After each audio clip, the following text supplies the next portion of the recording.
नमस्कार, मेरा नाम है राजीव कुमार बजाज यानी आरकेबी और मैं हूं इस वक्त एडवोकेट प्रदीप डांबियर जी के साथ। प्रदीप जी नमस्कार। नमस्कार सर, नमस्कार।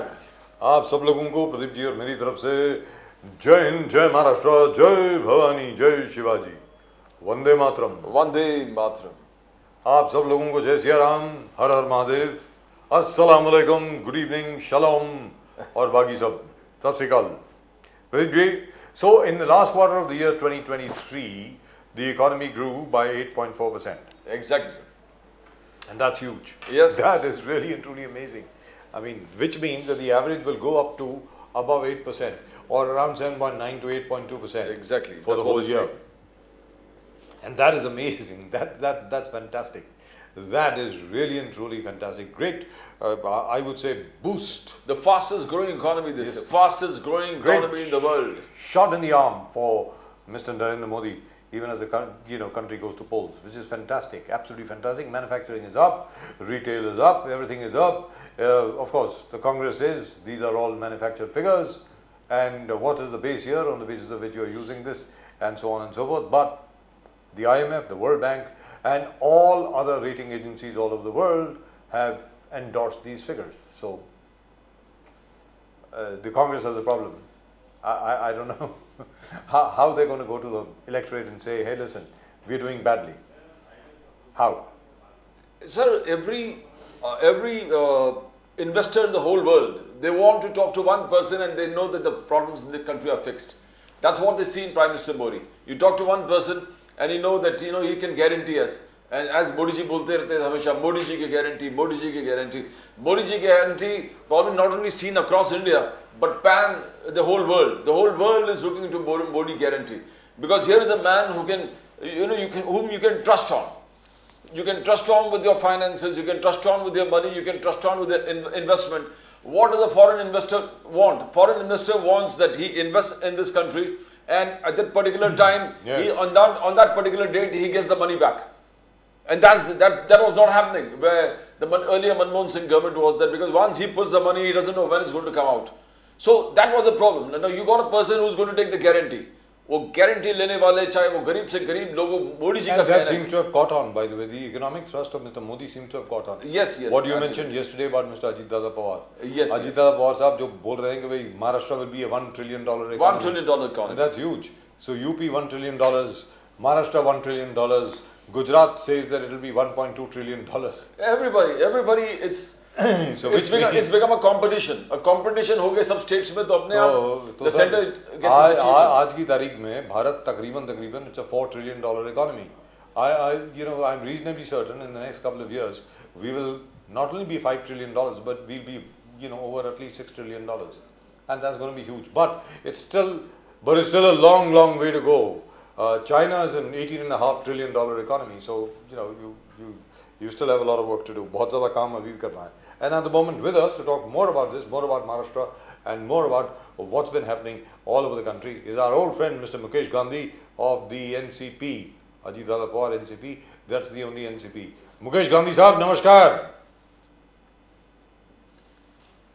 Can't hear you, sir. नमस्कार. बस नमस्कार नमस्कार. अब आई आवाज. क्या बात. Strong voice. अब आई आवाज सर, जबरदस्त आवाज.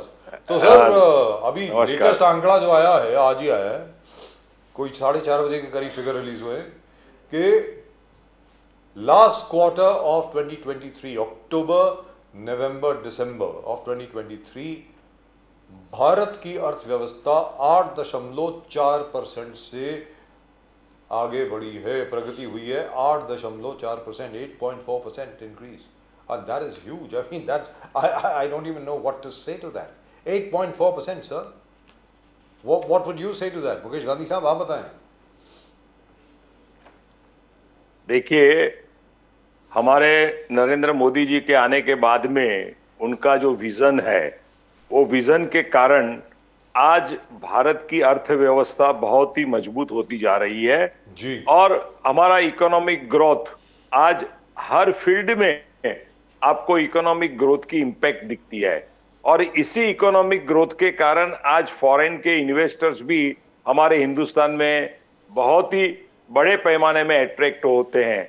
अगर गुजरात समिट होती है, यूपी समिट होती है, महाराष्ट्र समिट होती है, जो भी स्टेट लेवल की भी समिट होती है फॉरेनर्स को इन्वेस्टमेंट लाने के लिए, वो सब भी पूरे इंडिया में सब जगह आते हैं और अलग अलग देशों से हमारे देश में सॉरी जी सर, बहुत पानी पी अच्छा लीजिए, निवेश होता है। पानी पी लीजिए सर, पानी पीजिए। हाँ जी, हाँ जी।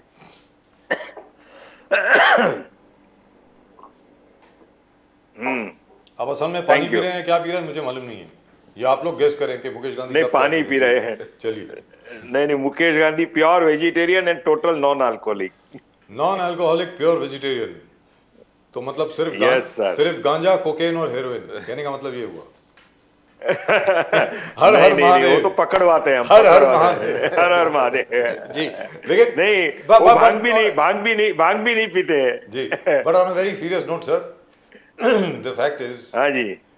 अब कांग्रेस क्या करेगी सर? अब आप ये बताइए, अब विपक्षी लोग क्या करेंगे? अभी अजीत दादा पवार भी बोल रहे हैं कि महाराष्ट्र को हमें $1 ट्रिलियन इकॉनमी बनाना है। कल बजट पेश हुआ है महाराष्ट्र का, हर एक कोई इसकी तारीफ कर रहा है, कहता है जबरदस्त बजट है।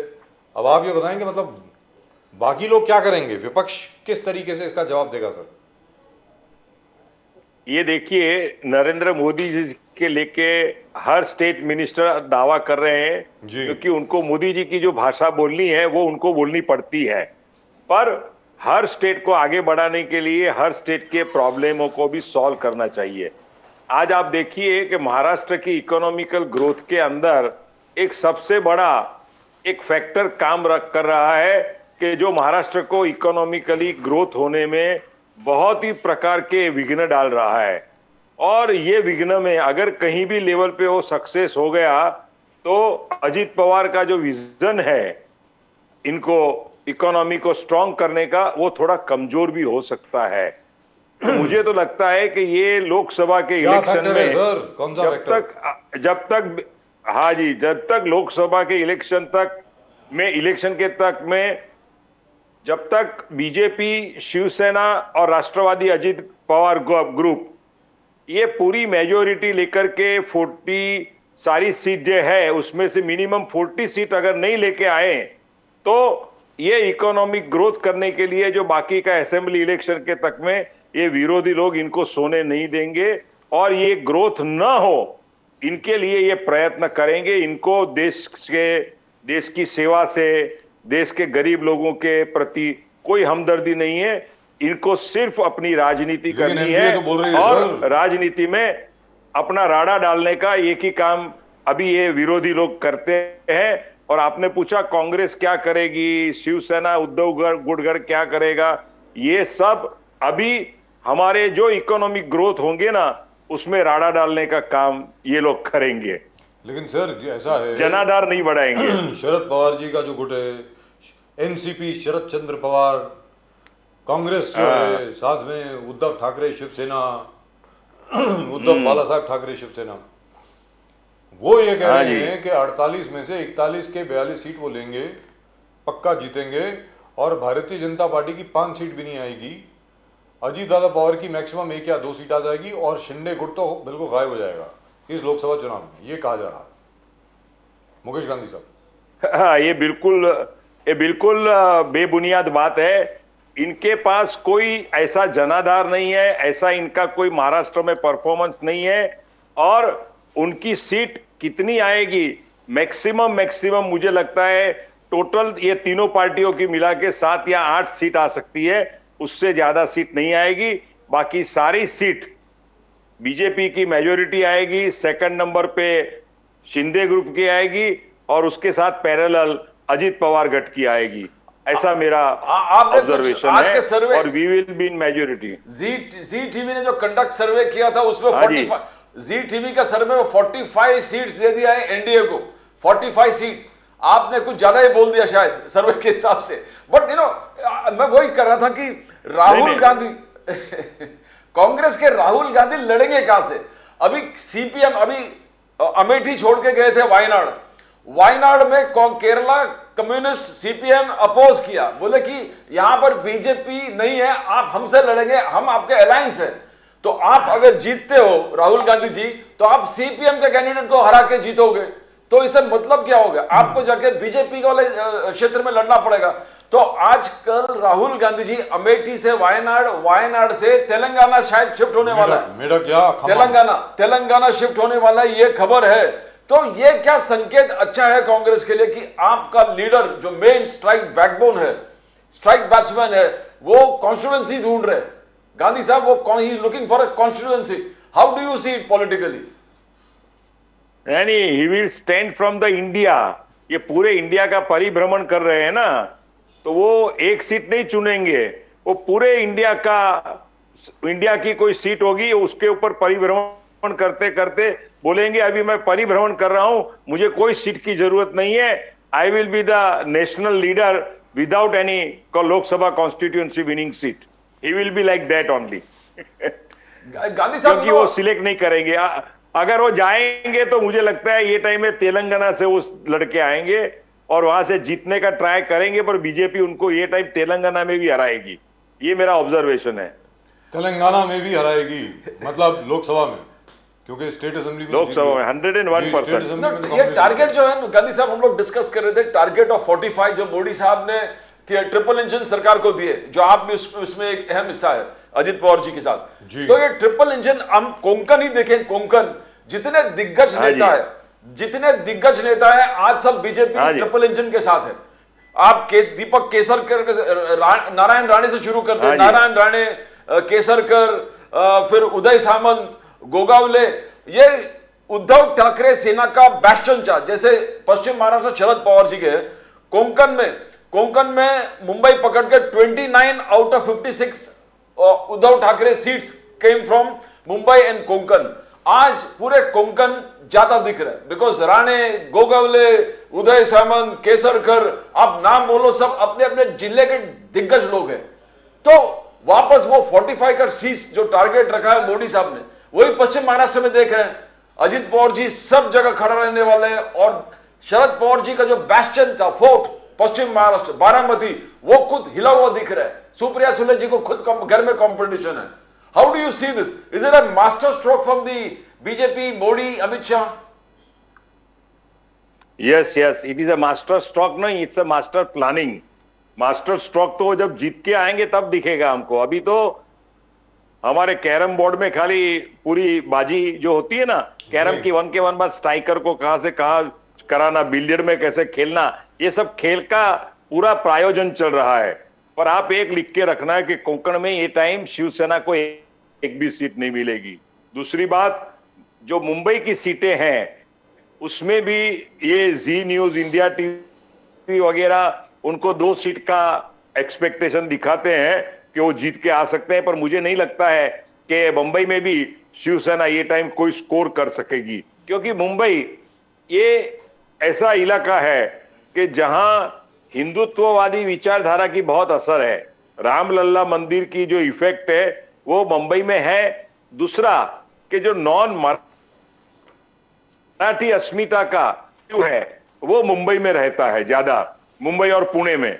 और वो उद्धव ठाकरे ने जो स्टैंड लिया है और मराठी अस्मिता को जो धक्का दिया है, उसके कारण उद्धव को वोटिंग इतना नहीं मिलेगा। दूसरी बात कि जो नॉन मराठी हैं, गुजराती, मारवाड़ी, सिंधी, साउथ इंडियन, ये सारे वोटर्स जो है ना, वो टोटल बीजेपी और शिंदे ग्रुप के और डाइवर्ट होंगे। और इसके कारण मुंबई के अंदर मुझे नहीं लगता है कि एक भी सीट उद्धव ठाकरे को मिलेगी। और कोंकण में तो उनका पूरा सफाया हो जाएगा। उनको दूसरा जो लग रहा है औरंगाबाद, संभाजी नगर, औरंगाबाद में भी लास्ट टाइम MIM का जीत के आया था, पर अभी ये टाइम में मुझे लगता है कि वहां शिवसेना, शिंदे ग्रुप अपना कोई सक्षम उम्मीदवार अगर खड़ा कर दिया तो वो सीट भी उनके पास आ जाएगी। ये सब अगर समीकरण बैठ जाता है तो मुझे लगता है कि जी न्यूज का सर्वे सच भी हो कि 45 सीट्स हमारे ट्रिपल इंजन के पास आ जावे और हमारी गाड़ी एकदम सुपर एक्सप्रेस हो जावे। ना गांधी साहब, दूसरा एक है कि राज ठाकरे साहब ने शरद पवार जी का आलोचना किया, बोले कि जिंदगी भर आपने, ठीक है, शाहू फुले अंबेडकर जी के नाम पर पॉलिटिक्स किए, कभी छत्रपति शिवाजी महाराज के नाम जिक्र कभी नहीं किए, कभी उनका ना ऐसा स्मरण करते हुए देखा नहीं। मगर जब तुतारी सिंबल मिला तो शरद पवार जी गए रायगढ़ के किले में और वहां पर उस चीज का इनॉग्रेशन वहां पर कर दिया कि तुतारी सेलिब्रेशन जो सिग्नल। तो के आपने शरद पवार जी को बहुत करीब से देखे, एनसीपी के प्रफुल्ल पटेल जी हो, सबको करीब से देखे। ये जो एलिगेशन राज ठाकरे साहब ने लगाया है शरद पवार साहब के, कि शरद पवार जी ने कभी छत्रपति शिवाजी महाराज का वो रिस्पेक्ट ड्यू जो था वो कभी नहीं दिया, मगर आज उनको जाना पड़ा रायगढ़ किले में। आप इसको कैसे देखते हो गांधी साहब? नहीं, मैं राज ठाकरे के साथ सहमत नहीं हूं। मैं शरद पवार साहब के पार्टी में भले नहीं हूं, पर शरद पवार साहब को हमेशा छत्रपति शिवाजी महाराज के प्रति रिस्पेक्ट रहा है। मैं जब उनके साथ गाड़ी में आता था तो शिवाजी पार्क पास होते हुए वो अपने दोनों हाथों से छत्रपति शिवाजी महाराज के स्टेच्यू को प्रणाम भी करते थे। आज विरोध के कारण विरोध करना ये मेरा नेचर नहीं है, ये पॉलिटिक्स गलत है। और राज ठाकरे जी का स्टैंड का कि कोई वैल्यू आने वाले लोकसभा इलेक्शन में होने वाली नहीं है, क्योंकि he is always changing his statement and favouritism of the party. So I think Sharad Pawar ji के लिए उनको अभी तुतारी का जो सिंबल मिला है और उन्होंने रायगढ़ से जो किया है, अगर उनको प्रेम नहीं होता तो वो क्यों तुतारी का सिंबल मांगते और वो क्यों शिवाजी महाराज के रायगढ़ में गए? तो ये राज ठाकरे के स्टेटमेंट के साथ में मैं बिल्कुल असहमत हूं। हमारा भले विरोध है पवार साहब की पार्टी के साथ में, पर इतने बड़े स्टेचर के लेवल के ऊपर कोई भी व्यक्ति के ऊपर आक्षेप करना ये हमारे जहन में नहीं है। तो आपके मुताबिक sir NCP, there is only one NCP right now which is the Ajit Dada Pawar NCP, official NCP तो वही है। तो राष्ट्रवादी कांग्रेस पार्टी को अभी तो खैर सीट डिवीजन नहीं हुई है, लेकिन फिर भी अंदाजन कितनी सीट मिलेंगी सर लोकसभा में? अभी वो मैं पक्का नहीं कह सकता हूं, क्योंकि अभी पूरा जब तक ये उनका आयोजन नहीं होगा, पूरी मीटिंगें नहीं, तब तक मैं अपने लेवल से कि I think we have lost it. I think कम से कम 5 सीट, 5 सीट कम से कम। जी हेलो, जी कम से कम 5 सीट एनसीपी अजीत पवार गढ़ जीत के लाएगी। अभी कितनी सीट मिलती है, उसमें से कितनी सीट होती है क्या पता, मुझे मालूम नहीं, पर मेरे एनालिसिस के हिसाब से 5 सीट तो कम से कम अभी ये जीत के आएंगे। Minimum 5 seats out of 48। Yes तो yes I have a different view altogether. I have a somewhat different view. I don't know whether you agree with it. It will be either or. आजकल वो मिली जुली election का, मिले जुले result का आजकल जो दौर है वो खत्म हो गया सब। पीपल वोट वन साइडेड, हर जगह पे वन साइडेड रिजल्ट हो रहा है जब से मोदी जी आए हैं 2014 के बाद। हाँ जी जी 2014 के बाद इट्स आइदर और। जैसे आप देखिए कर्नाटका में everybody voted totally for the Congress, सीधा कांग्रेस के फेवर में रिजल्ट गया। Telangana totally for the Congress, Madhya Pradesh totally for BJP, Chhattisgarh totally for BJP, Rajasthan totally for BJP. ठीक है, in terms of vote percentage, vote share ज्यादा नहीं था, लेकिन फिर भी number of seats one is totally one sided कि भाई हमें मेजॉरिटी एक बंदे को देनी है, वो काम कर सके, सीधी बात है। मुझको ऐसा लगता है कि जो एमबीए है, आपकी बात बिल्कुल ठीक भी हो सकती है, अपने बलबूते पर जिस भी शख्स ने अपनी कॉन्स्टिट्यूंसी में संसदीय क्षेत्र में काम किया हो तो वो जीत सकता है, लेकिन एमबीए के तहत जीतना बड़ा मुश्किल होगा, मुझको ऐसा लगता है। और हो सकता है कि एटलीस्ट 41-42 सीटें तो either way, either MBA will get 42 seats out of 48 और NDA will get 45 seats out of 48, I think. Mukesh Gandhi साहब नहीं 45 सीट, 41 to 45 सीट के बीच में एक फिगर हमारे एनडीए ग्रुप को मिलेगा, उसमें कोई दो राय नहीं है, कोई दो मत नहीं है। क्योंकि ये जो उद्धव ठाकरे, शरद पवार और कांग्रेस की जो अभी जो मिली जुली जो योजनाएं चल रही है, इलेक्शन लड़ने की स्ट्रेटेजी बना रहे हैं, इसमें इतना सारा विघटन है और उनका नीचे से जनाधार इतना खिसका हुआ है कि मुझे नहीं लगता है कि उनका कोई परफॉर्मेंस हमको दिखेगा। और एक बात आप लिख के रखना, लोकसभा के इलेक्शन में तो अभी बहुत टाइम बाकी है।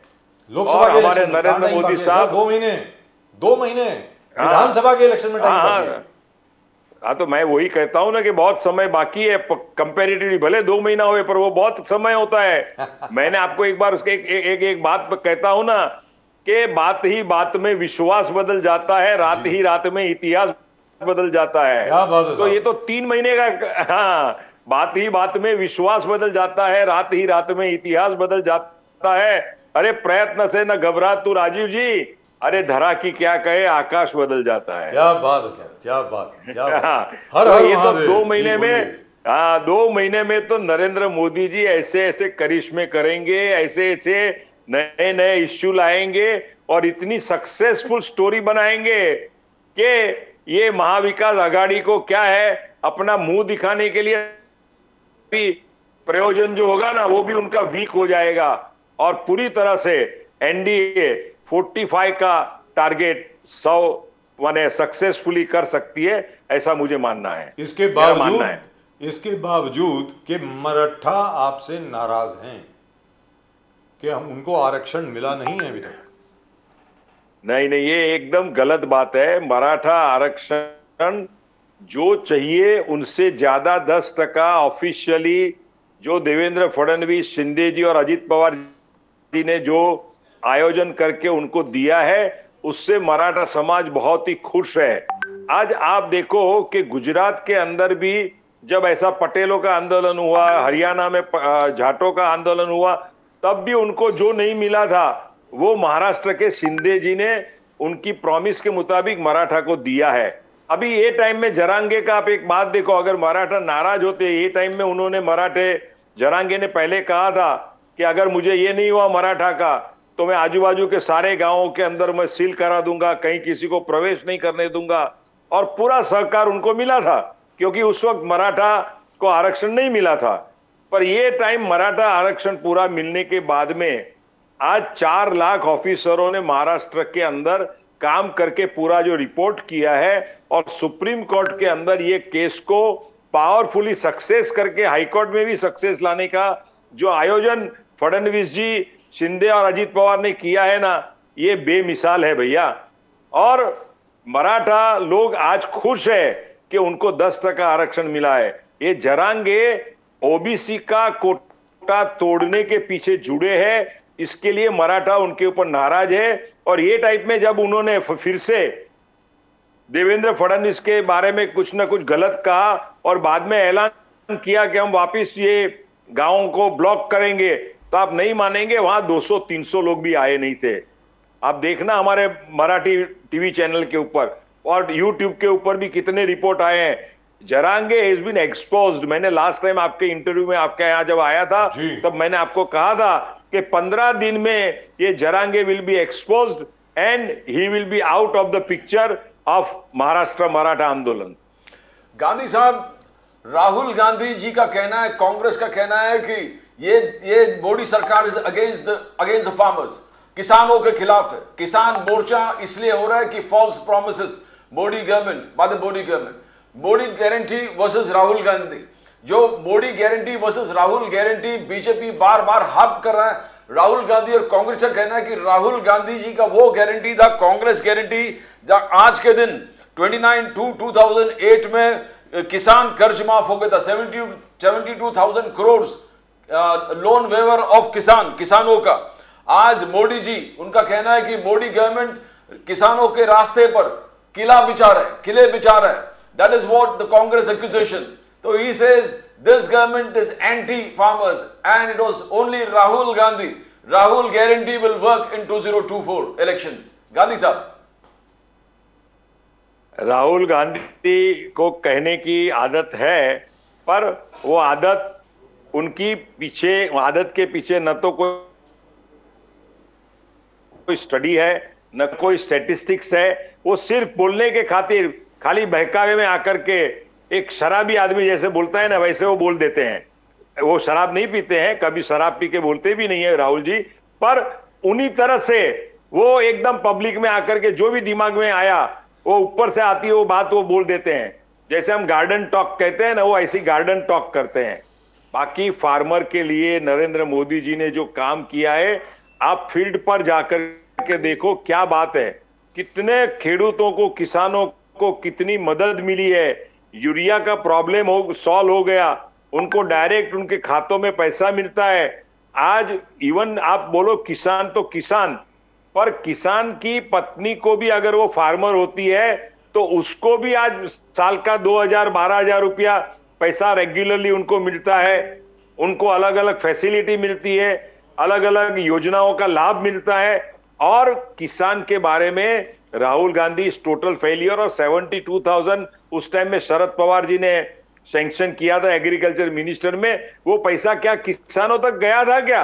अरे उस टाइम में तो आप देखना, आप देखेंगे, आप इन्वेस्टिगेशन करवाइए, पूरा रिपोर्ट भी उस टाइम में आया था कि सारी महाराष्ट्र की कोऑपरेटिव बैंक जो फड़चे में जा रही थी, जो किसानों को, वो लोन वेवर का सब एडजस्टमेंट हो गया और बेचारे गरीब किसान के हाथ में 5 रुपया भी नहीं आया। और नरेंद्र मोदी की योजना से डायरेक्ट किसानों के अकाउंट में पैसा जाता है।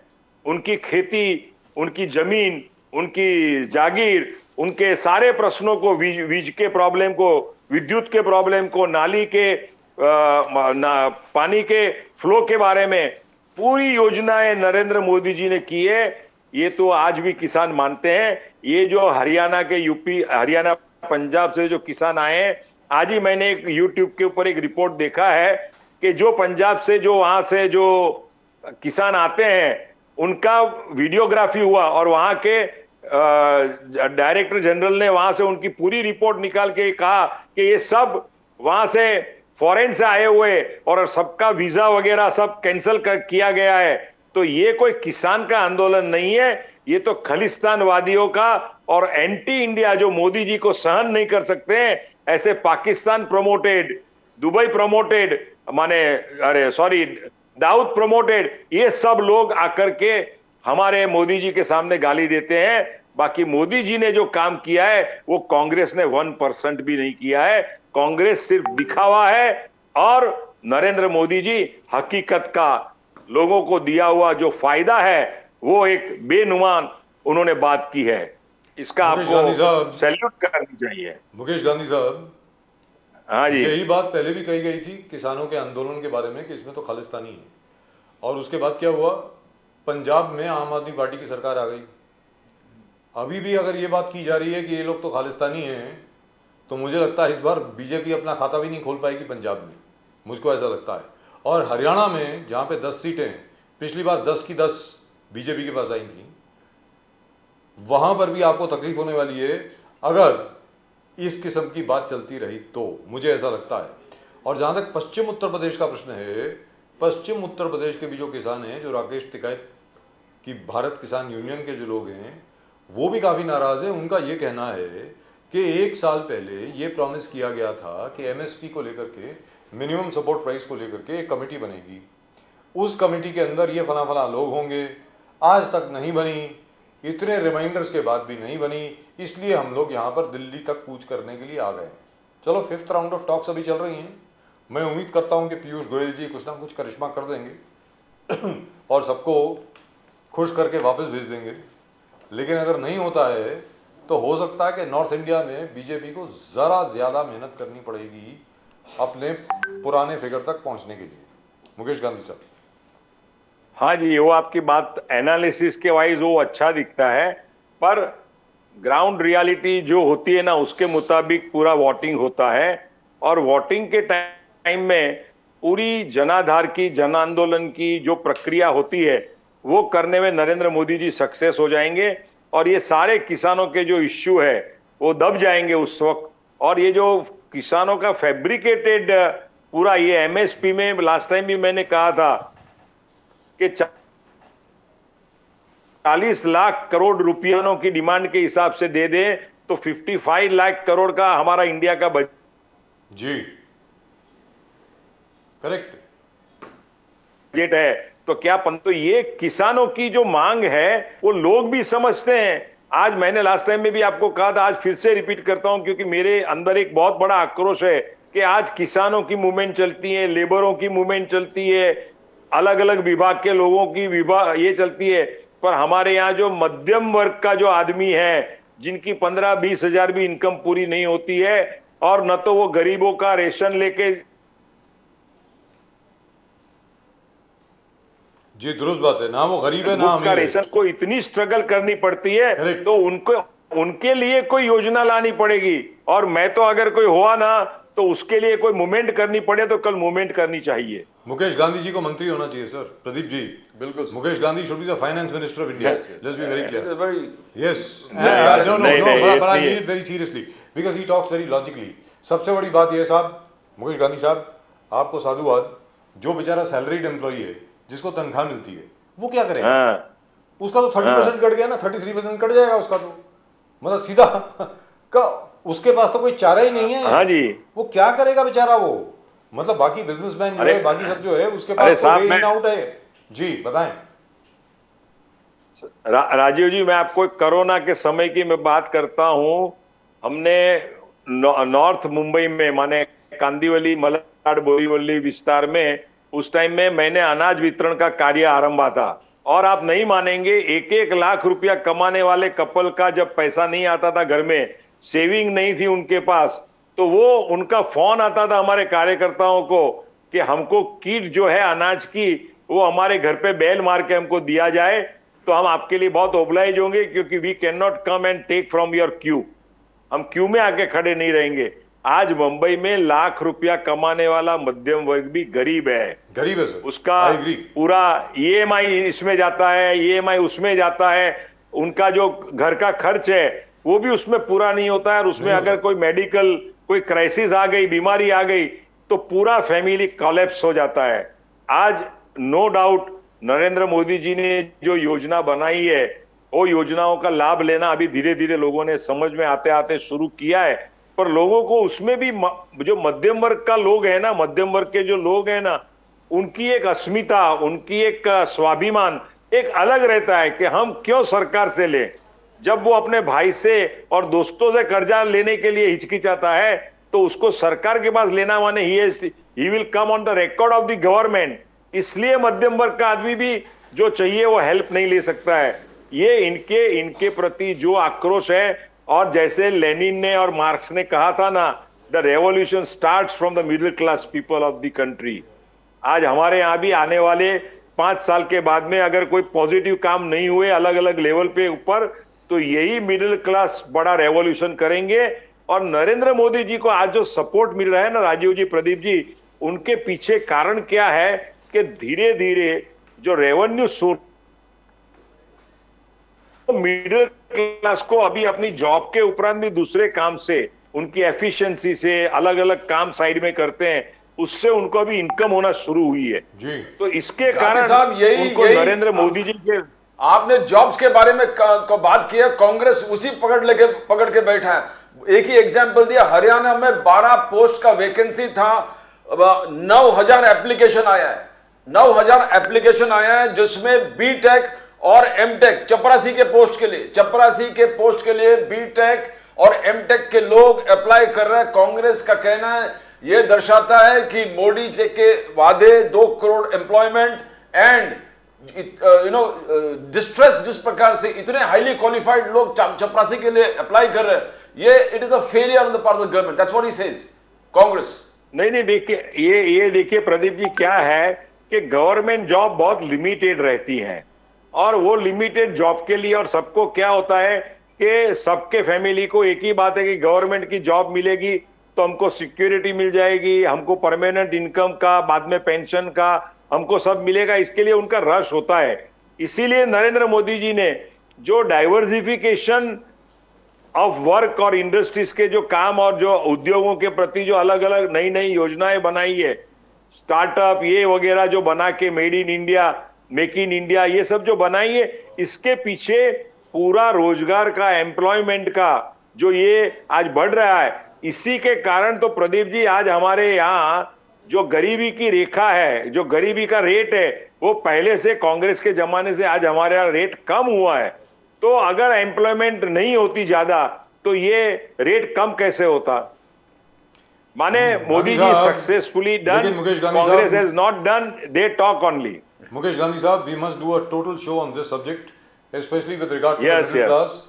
क्योंकि मिडिल क्लास क्या है, वो बेचारे गरीब में नहीं आते, असल में है गरीब, लेकिन अपने आप को हाँ जी। गरीब कह नहीं सकते, हाँ जी, अमीर है नहीं, वो बेचारे जी। फंस जाते हैं बीच में। दैट मिडिल क्लास रेस्पेक्टेबिलिटी, जो मिडिल Yes, क्लास yes. की मध्यम वर्गीय अस्मिता जो है, उसकी वजह से बेचारे मर जाते हैं, हालत खराब हो जाती है उनकी, क्योंकि वो मीनियल काम तो करेगा नहीं, वो हाँ जी। मेटर का काम नहीं करेगा, वॉचमैन का काम तो करेगा नहीं वो। हाँ और जो जॉब्स हैं, जैसा कि आपने कहा, दे आर वेरी लिमिटेड, जो क्लरिकल जॉब्स वगैरह जो हैं बहुत लिमिटेड होती हैं। अब वो करे तो क्या करे? Finally he will have to do something else, or she will have to do something else. Let's be very clear. Yes. But thankfully in Mumbai there are huge opportunities for everybody. Mumbai जो है ना शहर Yes. Sir, वो मुंबा देवी का शहर है। यहाँ पे हर एक कोई फिट हो जाता है सर, सब ठीक हो जाता है यहाँ पे, ऐसी बात नहीं है। यहाँ कहते हैं ना कि बंबई में जो सुबह उठता है जी। वो रात को भूखा सोता नहीं है। भूखा नहीं सोता क्या सर। बात। मुंबई शहर में कोई नहीं हाँ। सोता। करेक्ट। मुंबई देवी का और आशीर्वाद it's a है fact है। सर। दो चीजें होती हैं मुंबई देवी में, दो चीजें नहीं होती हैं मुंबई शहर में। ये शायद आपको मालूम है कि नहीं है, मुझे मालूम नहीं है। एक तो जो आपने कहा, हाँ। वो तो बात हो गई सर। मुंबई में एक तो कोई भूखा सोता नहीं है, नंबर 2 मुंबई में कभी साइक्लोन नहीं आता। हाँ जी। मुंबई में कभी साइक्लोन नहीं आता है। नहीं हाँ। सीधा यहां से गुजरात के कोस्ट की तरफ चले जाता है, यहां पर नहीं आता, या पाकिस्तान की तरफ चले जाता है। मुंबा देवी का ऐसा आशीर्वाद है मुंबई पर कि मुंबई हमेशा बचा रहता है। मैं उम्मीद करता हूं कि आगे भी मुंबई ऐसी हमारे बची यहाँ रहेगी। नहीं हमारे यहाँ कहते हैं, जो महात्मा लोग ये कहते हैं कि बंबई में जितने पाप होते हैं ना, जी। उससे ज्यादा थोड़ा पुण्य होता है, और वो मुम्बा देवी के आशीर्वाद के रूप में मुंबई को सेफ रखता है। क्या बात ये है। इनकी उक्ति है। क्या बात है साहब, thank you so much sir. हाँ। मुकेश गांधी साहब, So always nice. a pleasure talking to अच्छा you।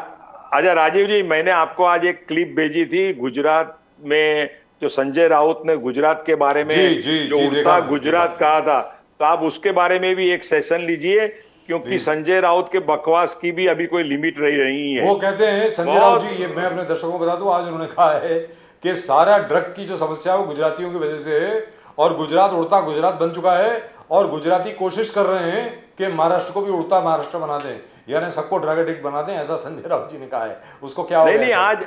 आज आज हमारे यहाँ आप देखिए, आज हमारे यहाँ मैंने पूरा लंबा स्टेटिस्टिक्स भी उसके अंदर निकाला है, पर आज जितना महाराष्ट्र में 2022 में भी हमारे यहाँ कितने ड्रग पैडलरों को पकड़ा जी, हुआ है, जी। और कितना बड़ा क्वांटिटी में पकड़ा था, तो क्या महाराष्ट्र उड़ता महाराष्ट्र हो गया?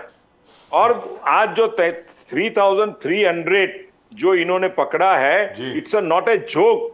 आज ईरान, पाकिस्तान और अफगानिस्तान, ये तीनों कंट्री मिलके गुजरात के पोर्ट, गुजरात के समंदर से काम करते हैं, और हमारा डिफेंस सिस्टम, हमारी जो नेवी सिस्टम है, वो कितना जबरदस्त काम कर रही है, और इतना बड़ा ड्रग पकड़ रहे हैं, which has been saluted by. मेरे पास आज यूएसए से भी, शिकागो से भी 2 आज कोट आए हैं कि India has done the great job by capturing this 3,300 kg of drugs. That's right। तो ये संजय राउत को भगवान सद्बुद्धि दे। इस तरह से सिर्फ नरेंद्र मोदी जी का विरोध करने के कारण किसी को इनजस्टिस नहीं करे। जी। और वैसे तो उनको बंबई में सर गुजरातियों वैसे का भी, वोट, सर वैसे बंबई में भी गुजरातियों का वैसे वोट भी it is उनको not मिलने right। वाला नहीं है। Sir, it is not right to speak against any community, against any state. Let's be very clear। हाँ जी, Yes, we are all Indians here। We are all Indians here।